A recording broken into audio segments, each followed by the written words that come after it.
सो start करते हैं Dalton's atomic theory. So this is our new topic, जो कि हमने बेसिक्स कंसेप्ट्स ऑफ केमिस्ट्री जो चैप्टर स्टार्ट किया है उसमें हमारा नेक्स्ट टॉपिक है। सो लास्ट लेक्चर में हमने लॉज ऑफ केमिकल कॉम्बिनेशन के बारे में पढ़ा था। नेक्स्ट हम पढ़ने वाले हैं एटॉमिक थ्योरीज़ के बारे में, जिसमें सबसे इंपॉर्टेंट थ्योरी है Dalton's atomic theory. Class 9th में you have studied this theory, but इसे थोड़ा मॉडिफाइड वर्जन में हम पढ़ेंगे in this class. So basically Dalton's atomic theory क्या स्टेट करती है और उनके मॉडिफिकेशन क्या हुए लेटर डिस्कवरीज़ के बाद, सो उस चीज़ को हम इस लेक्चर में डिस्कस करने वाले। So let's start. So Dalton's atomic theory का फर्स्ट पॉइंट ये बोलता है कि एलिमेंट्स जो होते हैं consist of minute indivisible indestructible particles called atoms. So जितने भी एलिमेंट्स होते हैं वो छोटे छोटे पार्टिकल्स से मिलके बने हुए होते हैं। उन्हें आप और फर्दर डिवाइड नहीं कर सकते और डिस्ट्रॉय भी नहीं कर सकते, और उनका नाम दिया गया था एटम्स। सो बेसिकली एटम जो वर्ड है it came from Greek word that is एटोमियो। तो डाल्टन जी को उस समय पता नहीं था कि क्या एटम्स को डिवाइड नहीं किया जा सकता या डिस्ट्रॉय नहीं किया जा सकता। ये सारी नॉलेज उस समय टेक्नोलॉजी के अकॉर्डिंग अवेलेबल नहीं थी, बट लेटर डिस्कवरीज़ में हमें ये पता चला कि नहीं, एटम्स के और भी कुछ राज है जो कि खुलते हैं बाद में आगे आने वाले टॉपिक्स में। ठीक है, सो आगे का पॉइंट देखते हैं। So atoms of an element are identical to each other, that is they have same mass and same size. तो डाल्टन्स एटॉमिक थ्योरी का सेकेंड पॉइंट ये बोलता है कि जितने भी एलिमेंट हैं उनके सारे एटम्स आइडेंटिकल होते हैं। जैसे कि अगर आप एग्जांपल लेते हैं हाइड्रोजन का, तो हाइड्रोजन में सपोज़ अब हम 1 मोल हाइड्रोजन ले रहे हैं तो उसमें बहुत सारे एटम्स होंगे, एवोगैड्रो नंबर ऑफ एटम्स होंगे 6.022 इंटू 10 पावर 23 एटम्स होंगे। सो जितने भी एटम्स हैं सबका साइज़ और सबका मास इक्वल होगा according to this Dalton's atomic theory. ठीक है, अगला पॉइंट इस थ्योरी का हमें ये बताता है कि atoms of different elements differ in properties. Okay, so they have different masses and they have different sizes.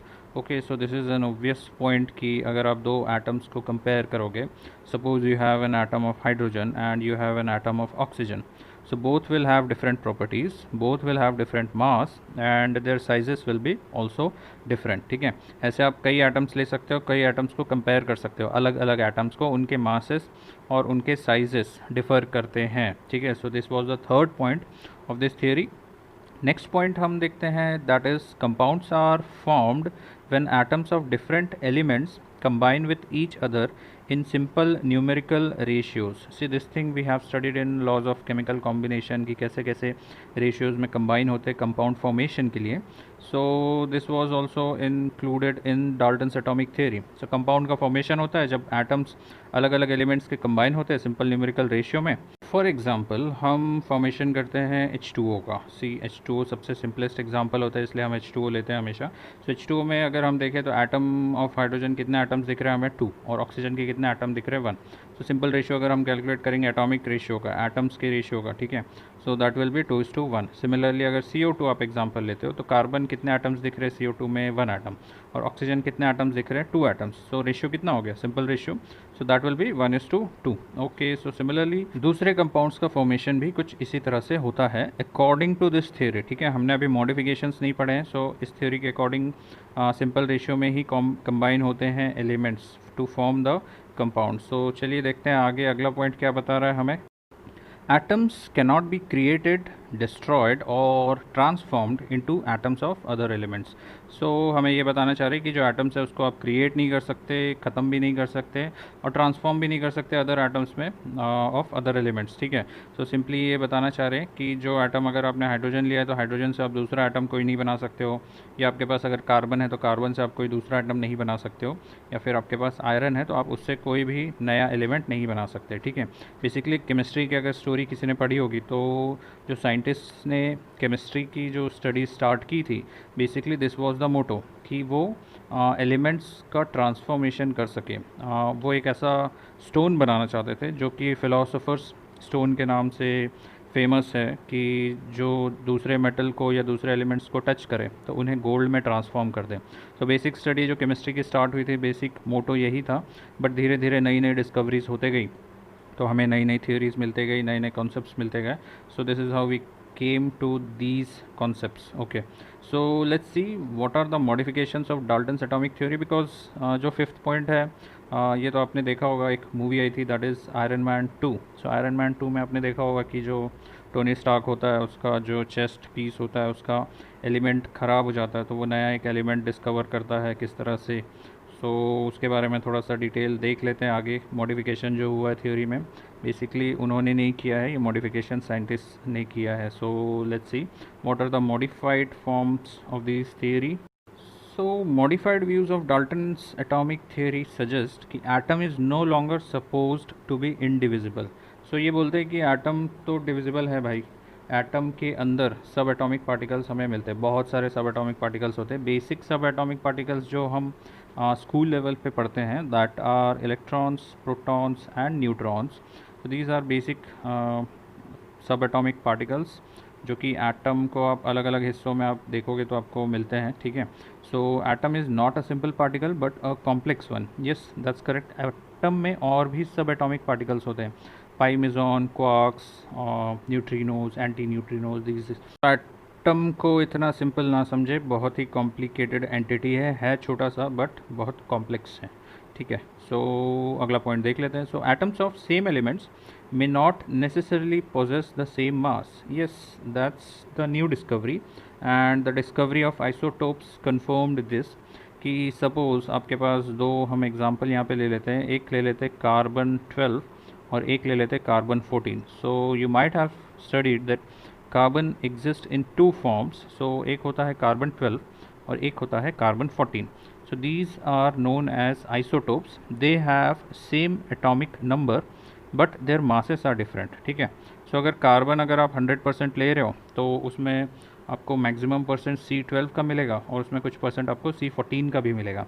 मतलब क्या है कि अगर आपके पास सपोज़ 100 एटम्स है कार्बन के, सो उसमें कुछ एटम्स का मास होगा वो 12 होगा और कुछ एटम्स का मास होगा वो 14 होगा, ठीक है। सो सेम एलिमेंट्स के अंदर एटम्स का मास अलग अलग आ रहा है, ठीक है। सो जो हमारा थर्ड पॉइंट है इसे मॉडिफाई किया गया इस तरह से। सो चलो आगे देखते हैं कि अगले पॉइंट्स को किस तरह से मॉडिफाई किया गया है। So the next point is atoms of different elements may possess same atomic mass. Yes, that is also correct because after the discovery of isobars हमें ये पता चला कि कुछ कुछ elements जिनके atomic numbers अलग अलग हैं but उनके atomic masses same हो सकते हैं। So this was after the discovery of isobars. So check करते हैं एक दो example isobars के। सो एग्ज़ाम्पल के लिए हम लेते हैं आर्गन, पोटेशियम एंड कैल्शियम। सी सबके एटॉमिक नंबर्स अलग अलग है। आर्गन का एटॉमिक नंबर देखोगे तो 18 होता है, पोटेशियम का होता है 19 एंड कैल्शियम का होता है 20। सो सारे अलग अलग एलिमेंट्स हैं बट इनके एटॉमिक मासेस सेम है इस केस में, that is 40, 40 and 40। So basically protons के जो नंबर है वो तो सब में अलग अलग है, दैट इज़ आर्गन में 18 प्रोटॉन्स हैं, पोटेशियम में 19 प्रोटॉन्स हैं एंड कैल्शियम में 20 प्रोटॉन्स है। बट जो नंबर ऑफ़ न्यूट्रॉन्स होते हैं सो वो डिफ़र कर जाते हैं और उसकी वजह से इनका जो एटॉमिक मास होता है वो सेम हो जाता है तीनों का, ठीक है। So these are known as isobars जिनके एटॉमिक नंबर तो अलग अलग होते हैं बट एटॉमिक मासेस सेम होते हैं, ठीक है। सो next point is atoms of one element can be transmuted into atoms of other elements. Yes, that is possible by the process of artificial transmutation. This you study basically in nuclear chemistry. So nuclear chemistry generally school syllabus से तो हटा दिया गया है। तो nuclear chemistry में generally आप जब पढ़ोगे तो आपको पता चलेगा कि आर्टिफिशियल ट्रांसम्यूटेशन किस तरह से किया जाता है नए एलिमेंट्स को बनाने के लिए, ठीक है। और प्लस आयरन मैन 2 देख लो, तो उसमें आपको दिख जाएगा एक एग्जांपल, उसमें छोटा सा एक दिखाया है कि किस तरह से न्यू एलिमेंट का फॉर्मेशन किया था। वो तो मूवी है but in real also there is a possibility of transmutation of one atom into another. So ठीक है, फिर अगला पॉइंट है in certain organic compounds the ratio of atoms of different elements combining are not simple. Example starch and cellulose. So जैसे कि Dalton's atomic theory ने बताया था कि सिंपल रेशियो में कंबाइन हो जाते हैं elements for the formation of compounds. But कुछ ऐसे ऑर्गेनिक कंपाउंड्स होते हैं जिनमें एटम्स बहुत ही सिंपल रेशियो में कंबाइन नहीं हो पाते, उनका जो रेशियो होता है काफ़ी कॉम्प्लिकेटेड होता है। जैसे कि एग्जांपल के लिए starch and cellulose. Starch and cellulose के अगर आप स्ट्रक्चर सर्च करोगे तो आपको मिल जाएंगे कि स्टार्च और सेल्यूलोज में जो एटॉमिक कॉम्बिनेशन होता है it is not very simple. Okay, so let's study the next point. So next point ये बोल रहा है हमें, there are a number of compounds which do not follow law of constant proportion. So non stoichiometric compounds भी मिलते हैं. Solid state जो chapter class 12th में पढ़ा जाता है या फिर पहले 11th में था, सो उसमें आप देखोगे कि कुछ कंपाउंड्स होते हैं उनमें नॉन स्टोइक्योमेट्रिक कंपाउंड्स का फॉर्मेशन भी हो जाता है because of missing some ions और सम कुछ डिफेक्ट्स हो जाते हैं उनके क्रिस्टल स्ट्रक्चर में. तो उसकी वजह से जो कंपाउंड्स जो बनते हैं उनका जो रेशियो होता है या फिर उनकी जो स्टोइक्योमेट्री है वो चेंज हो जाती है. ठीक है, एग्जांपल मैं यहाँ पे आपको दिखा देता हूँ. जैसे कि generally FeO that is iron oxide जो है 1:1 के रेशियो में फॉर्म हुआ है. बट कई बार क्या होता है अगर इसमें कोई डिफेक्ट इंट्रोड्यूस हो जाए, ठीक है, नॉन स्टोइक्योमेट्रिक डिफेक्ट, तो इसका जो कंपाउंड का फॉर्मूला हो जाता है वो चेंज हो जाता है. That is it's like Fe 0.94O. सो ऐसा कुछ फार्मूला आता है. मतलब ये जो नीचे कोफिशिएंट दिख रहा है हमें स्टोइक्योमेट्रिक कोफिशिएंट, दिस इज़ नॉन स्टोइक्योमेट्रिक. ठीक है, जनरली ऐसा नहीं होता. आप एटम का या तो फुल पार्ट लोगे या कुछ भी नहीं लोगे, ऐसे पॉइंट में या डेसिमल में लेना पॉसिबल नहीं होता है. So this was the modified view. So non stoichiometric compounds का फॉर्मेशन भी इन एक्चुअल होता है, ठीक है, जो कि डाल्टन्स एटॉमिक थ्योरी के हिसाब से नहीं होता था. So this was the lecture all about Dalton's atomic theory. So we will see you in the next lecture with a new topic. Okay, then stay tuned.